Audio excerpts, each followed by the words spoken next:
Order! Order!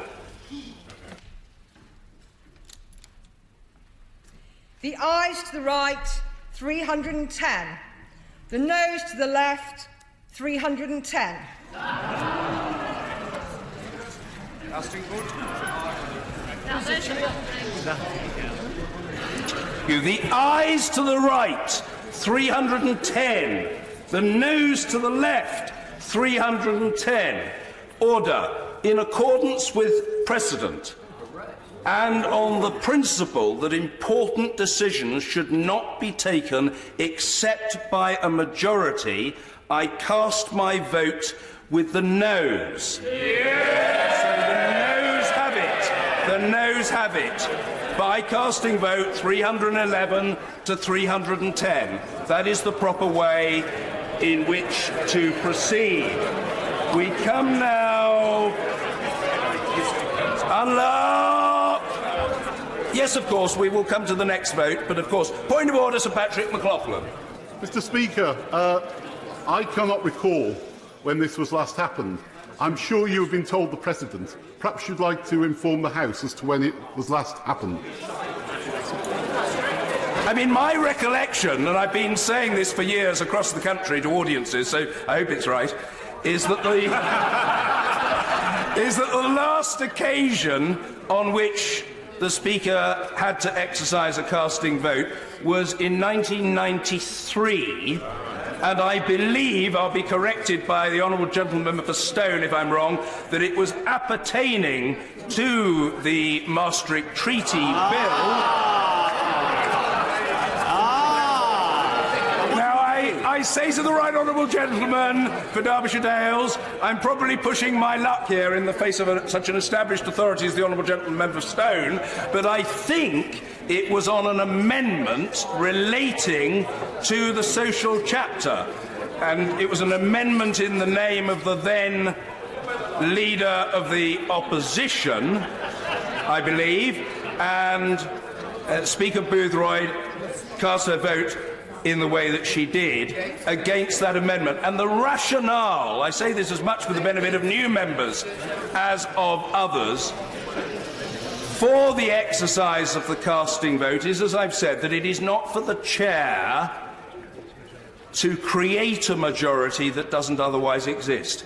Now, the way in which the casting vote is exercised does also depend upon the stage at which a matter is being aired. So, for example, it would be exercised differently, or it could be, and probably would be, on the second reading of the bill, where there is an important principle of encouraging further debate, and it might then be used to send a bill into committee where it's not going to get to the statute book straight away, but if it's the final stage of a bill, the casting vote would be against. And in a situation in which a decision would be made that a day would be allocated for particular business, I judge that it's not right for me to make that decision if the House hasn't, by a clear majority, done so. I hope that's clear and generally acceptable.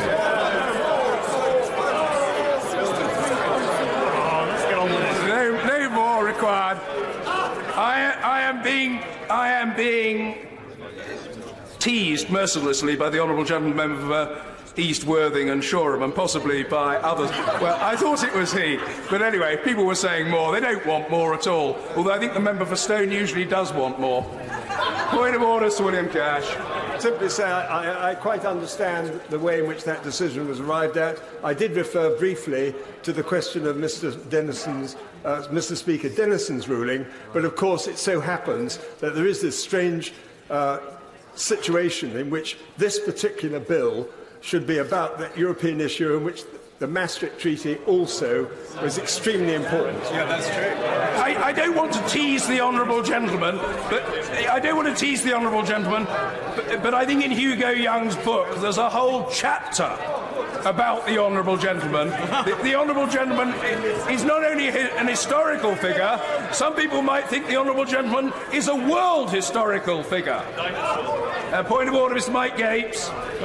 Speaker, those of us who were here in 1993 and who took part in that vote will recall that the Speaker, Speaker Boothroyd, gave her casting votes for the government at that time because there was thought to be a tie. On reflection, the next day, it was discovered that, in fact, the government had won the votes by a majority of 1, and therefore the Speaker had complied with what would have happened anyway. Can we be certain that this tie is actually... Order. I understand people want to move on, but we must just hear the rest of the point of order. Mr. Mike Gapes. Can we be certain that this tie is accurate, and if subsequently it appears that there has been an inaccuracy, will we be able to revisit this exact motion in future? What I would say to the honourable gentleman is that none of us, myself included, has Kantian perfect information on this subject. Witness that there was some uncertainty, but what I think I can vouchsafe to the honourable gentleman without causing any offence is that insofar as there was some uncertainty about the vote, the uncertainty was whether it was 310 each or whether, in fact, in the view of one government whip, not advanced with great certainty, but it was his belief that it might be the case that, in fact, the government had secured 311 votes. So I don't think there is any suggestion that the decision has worked against the right honourable gentleman, the member for Leeds Central. In the event that there were an error, I think, if he'll forgive me, I think I'll resort to the Willie Whitelaw defence at this stage, and that is to say that let's cross that bridge if we come to it.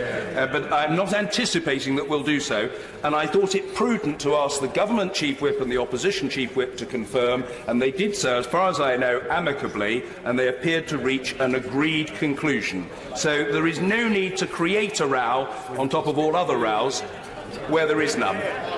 Point of order, Mr. Kevin Brennan. Well, Mr. Speaker, that also was my understanding of that previous vote in 1993. But can he clarify, just for information to the House, if the vote that's been announced is the vote based on the whip's count or on the clerk's count? Well, the answer is it's on the whip's count, but the clerk's count is the same. There we are. So I'm not inviting the honourable gentleman to put that in his pipe and smoke it, because I'm sure he doesn't have a pipe, and as far as I know, he doesn't smoke. But nevertheless, I've given him an answer which I hope sates his appetite for further inquiry. We come now to the business of the House motion itself, the House having disposed of the amendment. The question is the business of the House motion, as on the order paper. As many as are of that opinion say aye. Aye. Of the contrary, no. No!